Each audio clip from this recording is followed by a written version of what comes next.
business partners in mainland had informed me of a private auction that was happening. Initially, it's like, dude, I need to get this car, and then I'll get it, and then I'll sell it if I can get it for the right price. Right. I ended up paying a little bit more than what was originally planned. After I won, the owner informed me that all the history behind the car, which was kind of crazy. Yeah, because you did mention that it was built or owned by a pretty...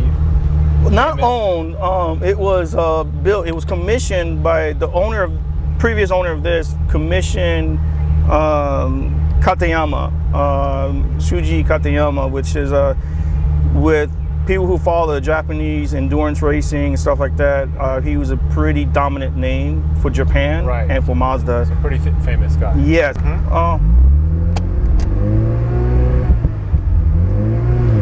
So yeah.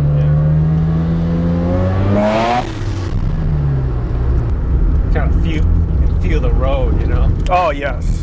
Even when I saw this car, it's just the build, the body kit, everything's very unique. I've never seen not just unique, not just unique, but the attention to detail that they did is it's definitely more than what other people. It's like I have to point out inside the engine bay, it did not match what the outside of the car was. So that was one thing that I looked at improving upon. So the cool thing about the shift knob in particular is it's from a popular car platform called the Honda Type R. Yeah, I know it. So their shift knobs are made out of titanium and they're weighted. See, like we were talking earlier, the AC was removed, power steering was removed. You know, I mean, the stereo has been removed.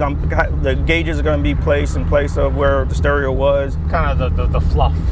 Yes, to me all that stuff was fluff. I don't need all that shit. Non-essentials were removed. Right, I don't need that shit. How did you initially meet up with Dino? So there's a car event that's held in mainland Japan in Chiba, Tokyo. Well, Chiba, right? Called Tokyo Auto Salon.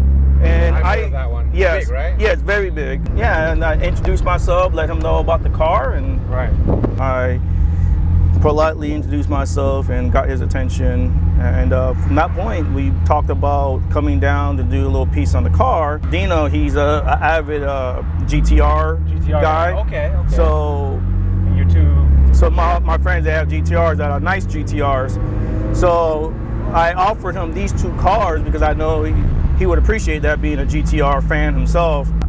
This car is just so much fun, man. I honestly wish I did get to take it out more often than I do. Honestly, this is not my favorite car that I've owned. I have a soft spot for some of my other cars that I've had, but this one is definitely up there.